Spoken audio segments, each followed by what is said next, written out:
Welcome to the Steering Change Podcast, navigating through the commercial transportation industry in Alberta and beyond. Powered by the Alberta Motor Transport Association. Here's your host, Josh Hannaberry. Friends in the industry. I'm your host, Josh Hannaberry, and I want to welcome you back to another episode of the Steering Change Podcast. In a recent episode on the podcast, Dave Elniski, AMTA's Advisor of Safety and Compliance, and I had a great conversation with a senior HSE coordinator that works for a large carrier. And part of our conversation was focused on specific training she's participated in to help her be successful and impactful in her role. During our conversation, we spoke specifically about AMTA's Certified Transportation Safety Professional designation, commonly known as the CTSP. The training courses trainees take to achieve their CTSP designation are specific to health and safety, transportation safety, and WCB. In today's episode, I'm excited as we speak with Erica Cormack, AMTA Manager of Education, and Rob Destree, AMTA Senior Instructor, Driver Development, as we explore what goes into positively impacting a trainee's experience, the importance of effective training, as well as what our industry can expect from AMTA's Education Department in 2024 and beyond. Rob, Erica, welcome to the Steering Change Podcast. Super excited to have you both on today. I think it's going to be a really good conversation, and yeah, it's just great to have you here. Well, thanks for having us on. Yeah, thanks for the invite. It's a great opportunity. Yeah, absolutely. So, Erica, to start us off, can you share a little bit about yourself as well as your role here at the Alberta Motor Transport Association? Yeah, for sure. So, Josh, my path to the AMTA comes actually from outside of the transportation industry. For a lot of years, I worked at Lethbridge College, and at that time, we hosted the training program for what used to be called the Commercial Vehicle Enforcement Branch. Through that work, I got to know a lot of people in industry, including the AMTA. So I bumped into them off and on over the last 20 years. But at one point, we were doing a project with them and helping them work on some course development. And through all those conversations and just timing and opportunity, they offered me a chance to come work at the AMTA. And I took it. So here I am. I came aboard as the instructional designer and over the years have worked through a couple different positions and find myself now being the manager of education. And it's a really exciting opportunity. That's awesome, Erica. And I know we're going to dive more into AMTA's training, but I will bring up the moment that we had when I'm like, Erica Cormack, why do I know Erica? And when you were at Lethbridge College in the CVSE. So well, I'll dive more into that a little later in the episode. It's just nice to know the level of expertise, obviously, that you bring, but more so your passion too. I think it's really exciting. So it's good to have you here. All right, Rob, my friend. Oh, yeah, absolutely. So Rob, my friend, your turn. Can you share a little bit about yourself as well as your role here at AMTA? Oh, I certainly can, Josh. So back in about June of 1990, I became a licensed driving instructor in the province of Alberta. 2006, I moved into oil and gas because, let's face it, oil and gas money is a lot better than regular work. And after that, about 2017, I met a guy named Eric, and Eric and I did a little contracting work together. And then oil and gas being what oil and gas is, I found myself unemployed, and Eric just happened to call me on the same day that I'd gotten laid off and says, hey, would you like to come teach some more PDIC courses and some simulator courses? And I said, that sounds great because I am unemployed as of today, which he thought was excellent. So I started here January of 2019. So yeah, I'm just over 5 years here at AMTA. And since joining AMTA, my role evolved from just doing the professional driver improvement course and simulator training to now I oversee the long combination vehicle program, the simulator training of instructors. I do our videos. I'm editing these podcasts. I chief cook and bottle washer. It's not where I was 5 years ago, and it's awesome because every day is slightly different, and every day I get to do cool new things. So, It's awesome. Yeah, it's good to have you here too, my friend. And yeah, huge shout out to Rob. He is our producer. So everyone that's listened to an episode up to this one, he's worked his magic in the background, takes out a lot of ums, oohs, and bad words. So we appreciate that. And we really appreciate, man, just the level of expertise and passion that you bring too. I brag about you every time, if it's from training perspective, if it's simulator perspective, or even at our regional meetings. And yeah, it's good to have you here. Thank you, man. Absolutely. All right, so I guess we'll dive into this now. AMTA does serve a large variety of carriers in the transportation industry. Then they operate in several subsectors that require them to perform different tasks. And as we know, they're ultimately responsible for ensuring they are compliant with health and safety and transportation safety, also known as the NSC or National Safety Code requirements. So before we dive into some specific questions around AMTA's training courses, Erica, in your opinion, how important is it for safety professionals, managers, and other roles to be trained? Well, I'm in the learning and development business, Rob. So right away, I'm going to say everybody needs to be trained. But in all seriousness, I think my team is very used to me asking the question, would you trust this person with the safety of the people you care about the most? Be it your family, your friends, your dog. Would you trust that person to take care of them? And if you can reflect on that and you can't answer absolutely, then we need to fill that performance gap. And a lot of times training is a good response to that. I think more than saying, though, that training is a hammer and everything we see is a nail, I think it's all about competence. And I see that training is a part of becoming competent. And so when you're first starting out, training is maybe a larger part of that. So you might be new to a role, or you're new to the regulatory piece and you don't know what you need to do. So training is really helpful to get you up to speed on all those items. But as you get further into your journey, as your own competence in the role grows, I see that training doesn't really leave you. You may not need to get trained for every new thing you take on, but you actually become part of someone else's training experience, whether you're actually training them on the job, whether you're taking on a mentoring role or a coaching role. There's always a place for training in one form or another.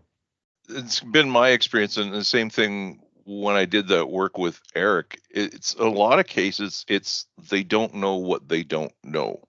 So how do we get that knowledge to people that don't know they're lacking it? Like, how do we address that? Do you know? I don't have all the answers to that. So the first thing I can say is in my own training and competency journey, I've gone to school. I kept having to go to school because I just wasn't getting it right. And so the one thing I've learned after going to school is that I don't know what I don't know either. I think the best thing you can do is you can bring it down to approach, right? It may be really difficult to go up to somebody who's a 15, 20-year vet and say, hey, I think you might need to take this course because some of the things you're saying aren't quite accurate. We wouldn't really want to do that. If we had to do it, we'd have a lot of discomfort in doing so. But that's where leveraging someone with that experience to help training someone new or help with coaching and mentoring gives them an opportunity to share what they know. In the learning theory, the kind of the top of the pyramid, we know that you know what you're doing, that you've really learned when you're able to teach it to somebody else. So maybe it's a little bit of a backdoor. We could work with somebody like that and say, hey, will you help us develop that training? And as we go through the process, we can triangulate what they're telling us with what the legislation says or what a current best practice is. And we can help them be reminded maybe what is correct without calling them out or making them feel bad or, dismissing that they do have a lot of experience and they do have a lot of value to bring to the industry. Yeah, and I think it's Socrates. It was the only thing I know is that I know nothing, or the one thing I know is that I know nothing. And that's the thing, is you have to be able to admit that, no, I don't know everything. Sometimes people just need to acknowledge that fact that, I don't know everything, and maybe I need to reach out to someone. And that's what I've found in the past too, is that people are in these positions and they got to these positions, and oftentimes, organically, like they moved up through the organization, which is awesome. And hopefully during that time they got excellent mentorship. But the other problem comes in from the people that they're thrust into a role and they don't really know what am I supposed to be doing in this role? And don't hesitate to reach out. Don't hesitate to talk to people. Sometimes people let ego get in the way. It's like, oh, I don't want to look bad. Looking bad is short term. Doing bad is long term in some cases. Absolutely. Right. I love this. You both hit on something. Mentorship was one, and then like regulatory knowledge is one. And when I first got into transportation safety, my director, phenomenal leader, he would often say, is that Josh's opinion or is that the law? And what he was trying to coach me, and I call it habit building, is refer to what the law actually says, what not you think it says. Because if you just don't know and someone told you, being a former professional driver, you hear lots of stuff. So I was just like, I don't know, you can put whatever you want on the deck of this truck, or you can put whatever you want inside this trailer, and that's just how it works. Well, no, there's actual legislation on weights and dimensions and cargo securement and all that stuff. So when you're all of a sudden in the role and people are relying on you because no one wants to get a ticket, no one wants to hurt anyone in the public or ourselves, you actually have to understand, well, what does the law say? And if from my own journey, and we'll talk a little bit more about this later in the conversation, really understanding what the legislation regulation says and really understanding the interpretation behind what it was saying, that was really critical. But yeah, whenever I'd get challenged or I would say something, he's like, is that Josh's opinion? Or is that actually what the law says? I'm like, okay, I'm going to change how I approach these conversations now. I'm not just going to say, this is what I think. I'm going to say, this is actually what the law says, because that's what he was trying to get me to do. So, but yeah, I appreciate your guys' conversation. It's awesome. Well, and I've had that in the past for a lot of years. It's somebody that's like, oh, but this is what I heard, or this is what I was taught. And it's like, well, if it's not written in black and white, it doesn't exist. Right? I've had discussions over stopping positions. I've had discussions over right-of-way issues. And again, a friend of a friend taught me this, or I was taught by my cousin who used to be a police officer. Well, everybody's fallible at some point in time. And you don't need to go out and memorize every single law, every single regulation. It's not humanly possible. I mean, there might be somebody with eidetic memory out there that can just go through an act, but it's the implementation of it as well that is the big struggle too. It's like, at least if you don't know it, know where to look it up, right? Use of highway and rules of the road regulation is a favorite one. That's an awesome one, right? Weights and dimensions, as you mentioned as well. The national safety codes, recognizing that they're not law, but they're the foundation for what a lot of laws were built on, especially cargo securement. At any rate, Erica, can you provide an overview of AMTA's training courses and who our target audiences are for the instructor-led courses that we have? I sure can. So right now, I would say the bulk of our course catalog, and so when I say ours, I'm referring to AMTA developed courses, is really focused on the role in safety for that commercial transportation industry. So we are trying to speak to the matters of safety that they need to address either through the OH&S legislation or through the commercial vehicle legislation, but we're coming at it through a transportational lens. So we try to have scenarios or examples that speak to what would really happen in the day in the life of the carrier, for lack of a better way to explain it.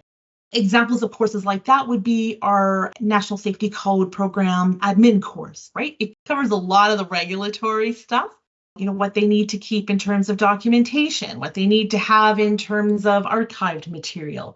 And to complement that, I sort of see our National Safety Code program course as the foundation for the transport legislation, and then our health and safety system building course is the foundation of our safety legislation. So we have those two foundational courses, and then from there you can grow. So if you want to take your HSSB course and roll that into either core or C-Core on behalf of your employer, you can do that. If you want to know more about how to look at your data and your records, like that information that you're keeping, because the NSC requirements say that we need to keep it. Well, now you have all that data. What do you do with that? Well, our National Safety Code Management course is a great opportunity. We talk about how can you take the information you have, look for places to do better, and actually come up with a doable plan that you can implement and hopefully see and measure some improvement. And we even talk about how you see and measure that improvement. So I think we have a good variety there. And then we're just dipping our toes into e-learning. So the courses I just talked about are primarily instructor-led, but we've just released our first e-learning courses. actually since January of this year. So it's pretty exciting that we're finally entering this arena. We have courses such as our health and safety system building course that is now online, which is really great for carriers and individuals working at those carriers who can't fit training into their day. They just can't take 2 days off to do the training, but maybe they can work through it in the early morning or in their evening or sometime when they're not working. So that's going to help those employers on their core and C-core journeys, as well as people trying to gain knowledge and skill as transportation safety professionals. And we've also got our C-core is now online as well. And I think that's a really big one. We've been asked for that for a really long time. Those are the small employers. They're probably working on the front line in the day. So having a chance to do this training at night is really important. I love the variety. So in your team, Erica, you, Rob, and the rest of the team, Jen, huge shout out, Jamie, huge shout out, Jim, Svet, great team. But when you're thinking about who is taking this training, I like what you said, the day in the life of the carrier.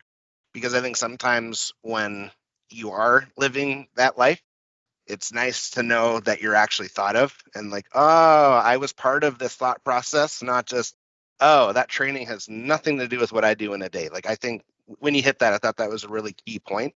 But no, I think that was a great overview. And I joke that I drank the Kool-Aid of AMTA, but I do admire the variety that we have and the effort, Erica, that you and the team are putting into making it. I know you're busy and you still need to take this training for this objective, so take it at your own leisure. Like, I like that is a really friend of mine scope. So, I thought that was great. And just to speak to a little bit more of your question, Josh, as to who our training is for, absolutely, it's there for the safety professionals. It's going to help them. It's going to help them understand their legislative, I would go so far as to say ethical, moral responsibilities to safety and the people that they're taking care of. But I think some of our courses are really valuable for people outside of that safety role. One of the things that we've noticed as part of our research is that about 60% of job postings put up by carriers over the last year have a line in that job posting that says something about transportation industry knowledge. Well, if you go looking, there's not a lot of places that offer a course in transportation industry knowledge. And this is certainly something that even the AMTA can build on. But at the very least, as a starting point, I think our NSC program admin course is an excellent start because it talks about a lot of those regulatory requirements, but it also talks about the intent and the purpose behind them. So you may have a job that has nothing to do with direct hands-on safety. Maybe you're managing all this documentation or you're helping to prepare for an audit. But if you understand why the carrier is keeping those documents or what they're looking for in those documents, it can help you do your job better. I'm just going to quickly interject there. I think when we look at the different professions in our industry, some of the people that should be taking our training are sales professionals. Because if you're selling a product, so if you're selling freight and you're the carrier, so the ability to haul freight, I should say, you can't just say, yeah, well, it'll be there tomorrow when it's a 27-hour trip. There's different laws in place. So the stronger understanding the sales force has to what are these requirements that all carriers, provincial or federal, have to comply with, the more you can be successful in your role, because now you're educating your customers to say, well, yeah, it's great that someone else is quoting you this unrealistic, impossible timeline because it's just not feasible, or go back to weights and dimensions and cargo securement. Like, there's so many variables that impact the sales side of our industry that I think oftentimes not talked about enough, not really understood. And I have a ton of respect for sales professionals, and I've worked closely with some really good ones, and I've also worked closely with some really bad ones. And I can always tell, almost instantly, how they talk about, well, we get it there regardless. None of that matters versus, no, I understand there's more at play, and I want my drivers to be safe because at the end of the day, my driver is interacting with my customer. So from the sales professionals, there's a lot of good baseline understanding that you could just learn from taking our training too. Well, I feel like we need to have another conversation sometime then, Josh, because I'd like to know more about what you think would be appropriate for this group and what our team can help create to meet that need. And just to touch on what Josh just brought up in terms of the sales professionals, it's like overnight runs to Vancouver, right? It's oh, we can get you that stuff overnight, no problem. You're just out in Vancouver. It's 1,000 kilometers away. You can do 100 kilometers an hour. It's a 10-hour trip. That's not reality. The reality is there need to be brakes in there. There need to be mid-trip inspections being done. There's the potential for collisions. There's potential for road maintenance. It's just like you can't just go out and do that. It's like the number of times I've had drivers complain about dispatch. It's like, well, just send it anyways. That's not how it works. So there's the educating the various different levels within the industry about this is feasible, this is not, or this is legal, this is not. And that's what I encountered when Eric and I were doing some consulting work. We hit a carrier up that didn't want to follow NSC rules because they would be too expensive or too difficult to bring in or too inconvenient. And it's like, wait, your vehicles are registered for more than 4,500 kilos and you're crossing provincial borders. You don't get a say in whether or not you want to be NSC compliant. And it finally took us telling them, if one of your drivers is injured or killed because you're asking them to do something that is a violation of the law, you are going to jail. And they were completely aghast. Didn't understand that. It's like, because you're circumventing the law. And again, it wasn't a case that they didn't know this time. Their safety person had been telling them this, and they just refused to listen. So I think when we start educating everything from managers or owners, presidents, CEOs, CFOs, and down the line, then it makes the industry as a whole far, far safer. I couldn't agree more. And I mean, it's not the same example, but that whole you don't know what you don't know. So before I went into my role with Lethbridge College, I knew what a vehicle scale was. Growing up as a kid in BC, there was a scale just outside of town. We drove by it often. I had no idea that the individuals that worked there were law enforcement. I didn't know that till I was working at Lethbridge College and we had this training program and I started to look at that curriculum and see what they had to learn, right? And I was not exactly a spring chicken when I started that job. So to your point from earlier, there's always more to learn. It never stops. And hopefully we can help support that in all areas of a carrier's operation. So, okay, so knowing then the transportation industry employs thousands of professional drivers, like literally thousands of them. Does AMTA provide any training that complements their skill sets to navigate safely? And I'll answer part of this if you want to cover the other bits.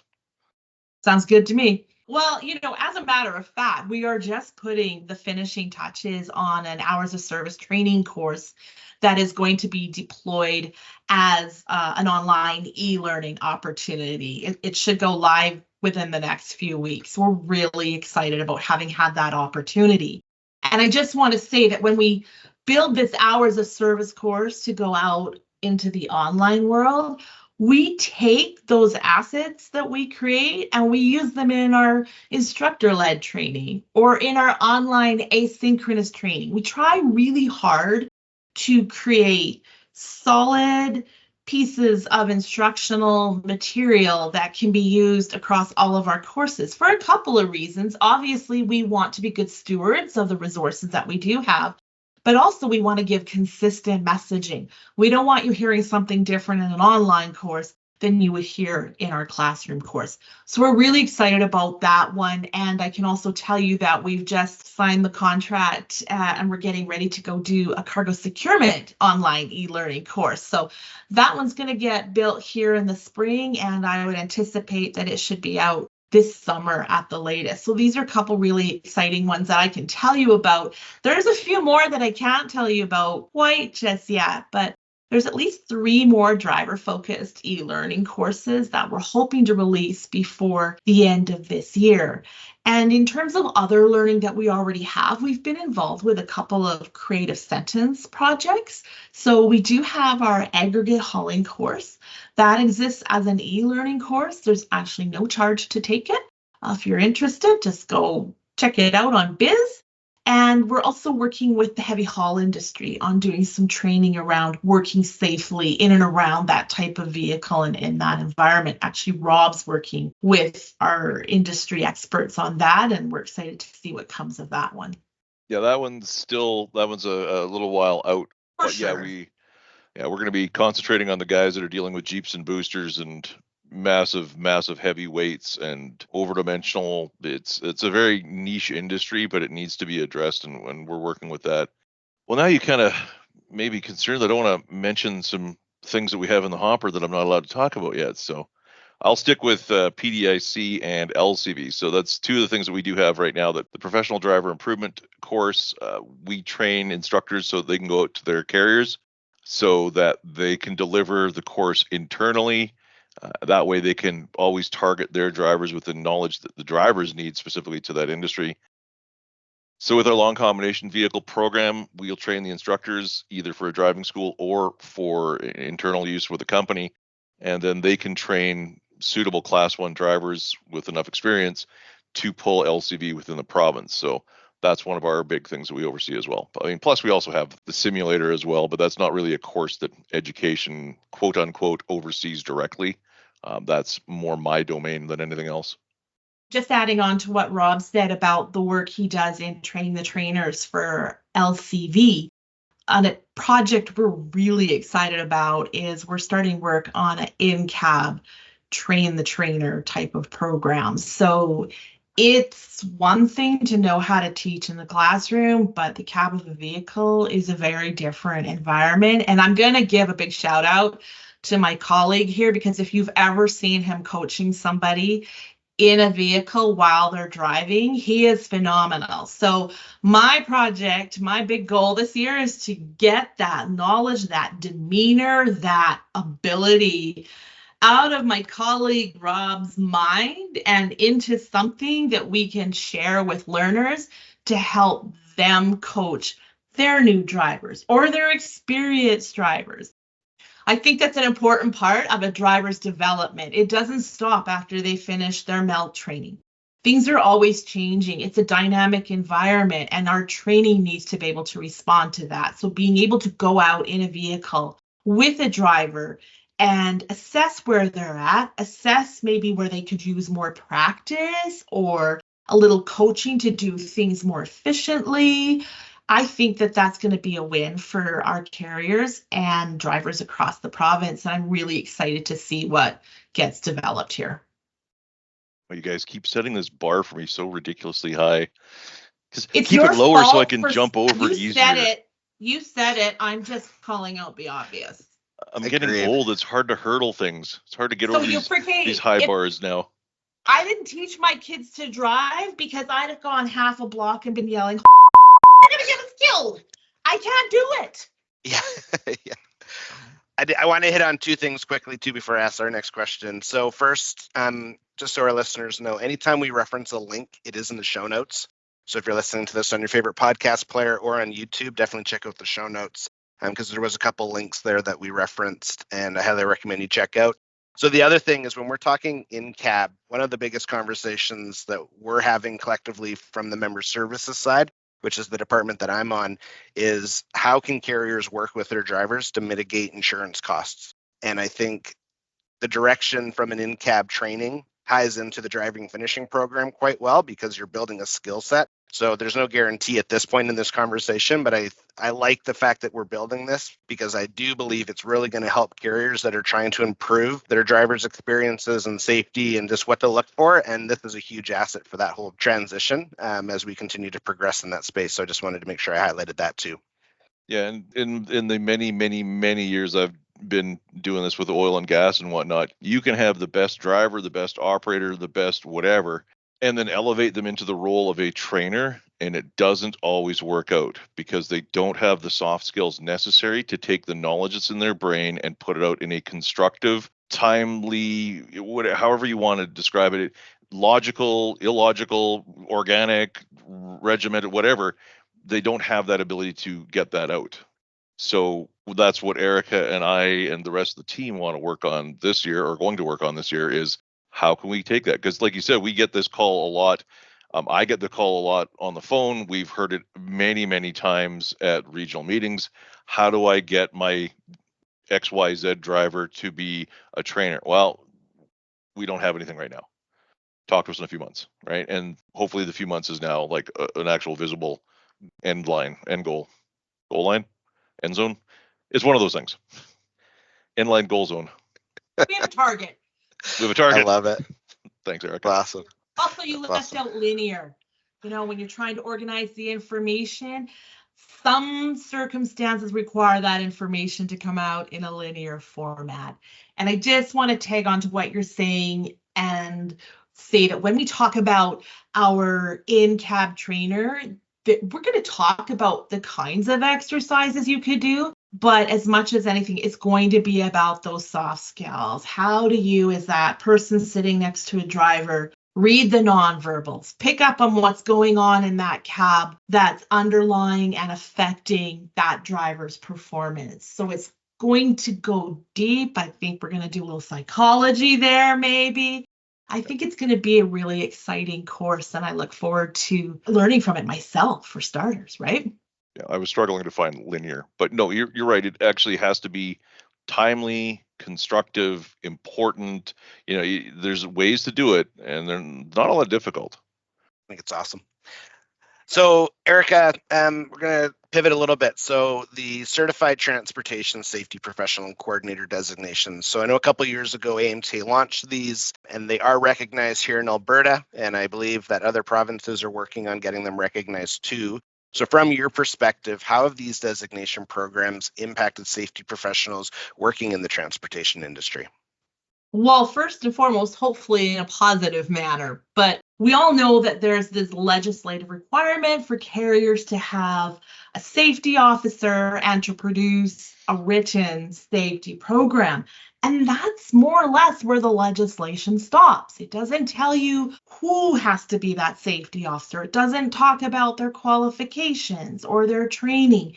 It doesn't talk about what they should know and they shouldn't know. And so in developing these certifications, we were really trying to meet that perceived gap within the industry. A few minutes ago, we talked about how training is part of someone's journey to competency. And I think in the absence of a defined regulatory standard as to what a transportation safety officer is, our CTSC and our CTSP programs are helping to train those people. They're helping to fill in that gap and help get them competent to do this required role. And I think it goes both ways, though, because as we help them and help give them the training, the knowledge, the skills that they need to perform this role, we, the AMTA, are learning from them as to what kind of skill gaps are out there or what are the knowledge gaps out there. So I feel and I hope that these designations are having a positive back and forth influence on safety in the transportation industry. I do agree with that. I've taken mine. Actually, I'm writing my exam this summer as long as Mr. Rob still coaches me through it in that prep course. So when we were talking about the types of training that AMTA offers, a lot of the instructor that I know is part of the designation programs. But I think the exciting part is the fact that as a safety professional in transportation, you have to consider health and safety. You have to consider transportation safety. And some roles, it's a blend. You have to think about WCB too and the ramifications there. So from my experience and a lot of people that I engage with in our industry, it really does help bring, if it's clarity, if it's understanding of how to do things, or if it's the simple basics of what is a law, like what does that even mean, like when we're talking about a standard or a policy. So clarity, I think, is also really key. I hear that quite consistently, and it's cool. So Erica, when you first mentioned when you were working at Lethbridge College with the CVSE program, and I mentioned that I'd bring it back, now's the time for me to bring that back. So I actually emailed Erica, this would have been close to 9 years ago, I believe, when I was first entering transportation safety, and the nice director that I have a ton of respect for was talking about, is that Josh's opinion or the law? When I was trying to find training specific to transportation, like there was like this one, I don't even believe it exists anymore. There was like a 5-day course that was kind of an overview. So I was like, well, that's not really what I'm looking for. So I reached out to Erica, not knowing that we would build a great friendship like we have today, to say, hey, can civilians take like the law enforcement training specific to hours of service and trip inspections? Those were kind of the two. And I never did end up taking it just because my career journey went in a different direction. And shortly thereafter, that's when I first learned about the CTSP and the C, and who Rob's mentioned a couple times. He's also the one that enlightened me about this journey. And it's just, I love the knowing that our industry is so small. Like, even though we impact in such a big way, the relationships that you can build. But yeah, I think that's cool. And just knowing my own journey with their education and the help that it's provided, it's been great. When you talk about relationships, I would say that that's one of the things that also came out of the program at Lethbridge College. So the program was the training academy for the commercial vehicle officers, but as you know, we did open it up to civilians to come and take the empty seats. And one of the things I observed was that as industry professionals sat in that classroom next to the brand new officers, they built relationships. And I'm well aware of, to this day, there are carrier employees who took that course who still have the name and number of those officers, and they think nothing about phoning them up and just asking for clarification. And I also think it was beneficial to the officers. It was good for them to hear and understand the experiences, the stories, the frustrations, the challenges that industry is facing, and perhaps inform their roles and duties as an officer. So when they make that stop, maybe they have a little context as how we got that place, or how we can communicate better, or how can we make this something effective, because we're all after safety, right? We're being compliant so that we can achieve safety. I just think it was great to have those relationships. I'm a little sorry that program doesn't exist anymore, because I think that was a great benefit. Totally agreed. It's interesting. I use the term humanizing an officer, and going through a scale, or you see the lights behind you and you're pulling over to get it, and you're like, oh, I'm going to go through an inspection. As a driver, like, unless you're the best of the best, which I think everyone should strive to be, it's nerve-wracking. But when you can remember that they as in the officer, they're professional, they're good people, they're not here to quote unquote attack me or get me. They want to keep our roads safe. I think when you can have that rapport and that relationship, and I've seen someone in uniform before, I'm not intimidated by a badge, like all of those type of synergies that you build when you're next to officers and you're engaged with them, the more that we can have those type of experiences, I think the better off we are. I know now, like, we have a great relationship with CVSA, and I know that they're doing training in Canada. I believe this is year 3. So they started just in Calgary, which I was really fortunate to take part A and part B. Built a great relationship with Kerry, with Brian Davy Duke, who's still with the sheriffs, phenomenal guy. And just being able to, like I said, humanize and build a relationship with enforcement and bring that back to my fleet and say, they're great people. They want to actually help. They don't want us just to get tickets. Like, I think that really helps break down that barrier too, that this kind of exists within our industry. And I like that AMTA can help be that conduit for those relationships as well. Those are great training courses, and Carrie and Brian are some of the best of the best. I also know them from my years at Lethbridge College, and I guarantee that you're not going to get any better trainers for that material. They are intense courses. Those are long, full days. But if you take advantage of that, you will come away with a lot of knowledge and more great relationships to leverage as you go back to work and try to do your job. Totally agreed. So knowing that our industry, Erica, is super diverse, which I think is awesome, with different cultures, different paths, different walks of life, are there opportunities for students to take training in different languages through AMTA? So we're working on that. So we recognize that too. So right now we're working on translating a couple of our courses into a couple key languages that we think will serve our industry. Parts of that work go really fast, and parts of that work go really slow. So some days it seems like we're having a win, and some days it seems like we're a bit stalled out, but we're still moving forward, and we recognize the need, and we're working on it. In the interim, while we wait for some of those projects to move forward and get complete, we have worked with another organization that specializes in working with new Canadians in and around training, in and around the language barriers. And so they've provided us with some information, some best practices, just to help with our English language courses, but to simplify the language, to make that language more accessible, or to lay it the way we lay it out, or the visuals we use to support that, just to help make that information more digestible, less confusing to our learners who are maybe learning English as like a second, a third, even a fourth language. It's a process. We're getting there. Not as fast as we always like, but we are making our way there. That's awesome. And I think that really does tie into what you shared earlier, is the day in the life of the carrier. And again, I think just that scope and the effort that's being put in, it should be celebrated. So I appreciate that.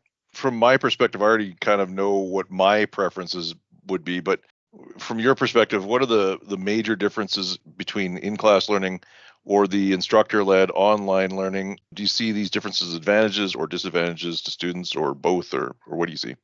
So I'm going to preface this by saying that my evidence is anecdotal at best, but my perception, my opinion, is the engagement between instructors and learners in that face-to-face classroom setting is much better. It's much more supportive of the learning process in terms of asking questions, in terms of that instructor can see the eyeballs of the people they're talking to and recognize where there's confusion, or recognize where they maybe need to backtrack and just revisit a topic, or find out who's feeling confident, right? And just check that knowledge. I think that is something that we just can't do the same way in the online instructor-led environment.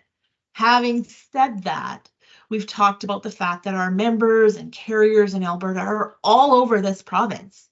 It's not probably realistic that we could go to every center in Alberta and deliver face-to-face training. So the benefit and the advantage to having that online instructor-led is that people who need safety training, who need to be able to do their jobs and have more confidence as they do them, need to be able to access that training. And if that means that they have to do it online instructor-led, I can't say it's a bad thing, right? There's still an advantage to that.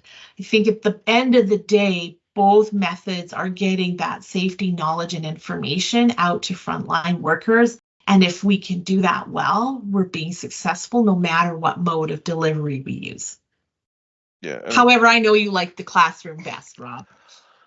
Well, and again, my evidence is anecdotal as well. I would suggest coming out of the pandemic lockdown era where we had no choice, if we wanted to host a course, it had to be virtual online, to now I'm seeing a shift back. And again, it could be personal perspective, but I'm seeing a shift back to I want to be in a classroom environment. I don't like the online learning. And again, some of the reasons from an educator's point of view, from my perspective, I have a hard time tracking what people are doing in the class, right? I have people that they have technological difficulties. They can use the camera or the microphone. They can't use both at the same time, or their platform they're on doesn't allow them, they don't have a camera. And I can't read body language. I can't read facial expressions. I can't see who's engaged or disengaged. So from my perspective as the instructor, I really would prefer to have bodies in seats and be able to see your happy shining faces and to see if you're taking notes or if you're disengaged and try to re-engage you. So that's just my perspective.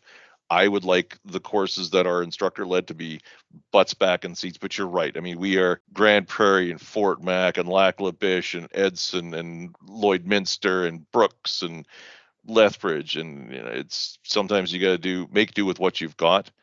But yeah, I'm a fan of people in buildings and the interactions and because even on a break they can go talk about things and like what did you see, but in the virtual world they just all disappear as dots on my screen, and eventually they come back 10 or 15 minutes later. But at any rate, so just to wind up on my end of things, what can our industry look forward to in 2024 from AMTA's education department? Will there be any new courses released? And you've already alluded to this, to some of these already, or any exciting news they can expect to see. I guess this is more just going to be summation for you than earth-shattering news. Well, I think, you can certainly expect to see more courses going back to the classroom. So in 2024, we have scheduled in-person classes again. These are the first ones since 2020. I think people are excited to be there, and I'm basing that on the fact that they fill up. They're full, we get a wait list. We're looking at adding more dates. That's really exciting. That tells me people are looking for that social interaction too. You can also expect to see, as I've sort of hinted at, there's some more e-learning courses coming up, some for drivers, some for safety professionals, and also more microlearns. We've been doing several series of microlearns. Rob is an integral part of that. More of that work is going on this year. And then in terms of what might be new or interesting within those courses, our development team is just starting on some training around gamification and interactivity in the courses. So how to build that into the e-learning style of courses, right? We're all familiar with pressing that button to move forward, but there's enough e-learning that's happened now, enough years have gone by that there's some good science, good psychology, good data, and we've just enrolled the team into some really rich training around that. And I would say the entire purpose of that is to help our learning and development team take advantage of the relationship that people have with their devices, because that's where training is going. And if we want to get through to people, you know what, going through their phones is a great option. So hopefully you'll start to see the fruits of that training start to appear in our courses as we move through 2024.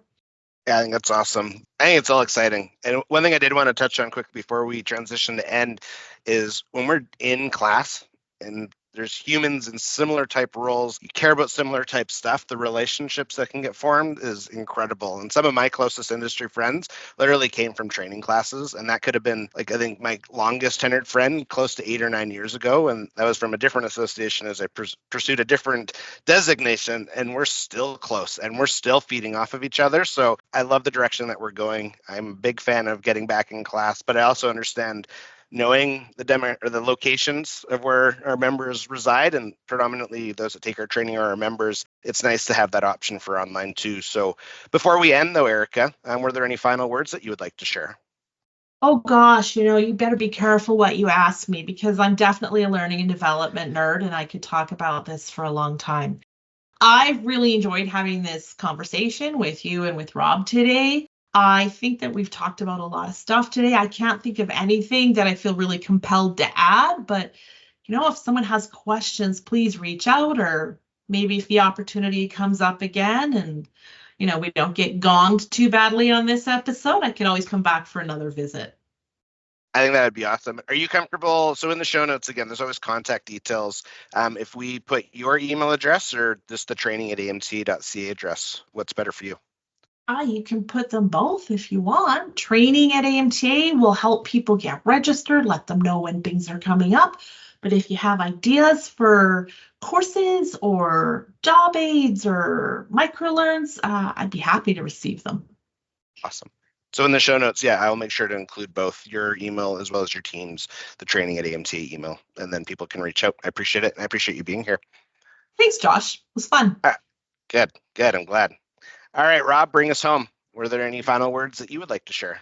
Yeah, just a couple. I mean, again, thanks for having us on here today. And like Erica just mentioned, if you have things that you think are, burning issues in your mind and whatnot, educationally speaking, reach out to us. If you have questions about long combination vehicle or the simulator, reach out to me. If you don't know what you don't know, reach out to Josh and the team at Member Services, right? So they can address it, because that's what we're here for. And I think a lot of the problem is people don't understand what AMTA is. Reach out to us and we'll be happy to tell you. Right? Totally agreed, man. Totally. I think the amount of I've been in, I think it's safe to say like thousands, probably, in some either through electronics, in-person coffees, whatever. And the amount of times I'm like, oh, I wonder who told you that's what AMTA does. Like, because I don't know, I've known the association for about half a decade, and I'm like, I've never once heard that. So I think, the misinformation out there that we're trying to repair, I think it's interesting, and I think you're right. So and Rob, you're comfortable if I put your email in the show notes as well? Okay, awesome. By all means. I'll make sure to do that. So like I said, this has been a great conversation. Couple of key takeaways is the expertise of the education team, as well as keeping in lens. I love that you said that, Erica, the day in life of a carrier. And I can see that through our training, and I can see that just through our conversations. And Rob, I know you like to downplay it, but man, you are spectacular if it's training simulator, LCV, it is awesome. And I think another huge takeaway too is you really don't know what you don't know. So we are here as an association to help. You have a strong support from our education side that you just saw through this conversation. And I just thank you again for being on the episode today. I think this was a great conversation, and Erica, definitely down to have you back. So awesome. Appreciate it very much. Have a good one, Josh. You as well. Thanks again. And I will be back for sure. Yes, you will. Very soon, actually. Josh won't let me not be. You're a regular. Thank you for listening to this episode of AMTA's Steering Change Podcast. The views expressed by guests of the Steering Change podcast are their own and may not reflect the views of AMTA, its hosts, or sponsors. Do you have a question that you would like answered on an upcoming episode of the Steering Change podcast? We want to hear from you. To submit a question to the Steering Change Mailbag, hit up our DMs on LinkedIn, Facebook, Twitter, or Instagram with the hashtag Steering Change, and your question will be answered either live on the podcast or by one of our SMEs here at AMTA.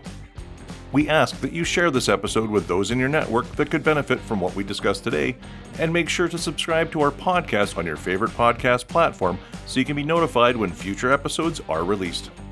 You can learn more about us and our mission by visiting www.amta.ca. Now get out there and have a safe day.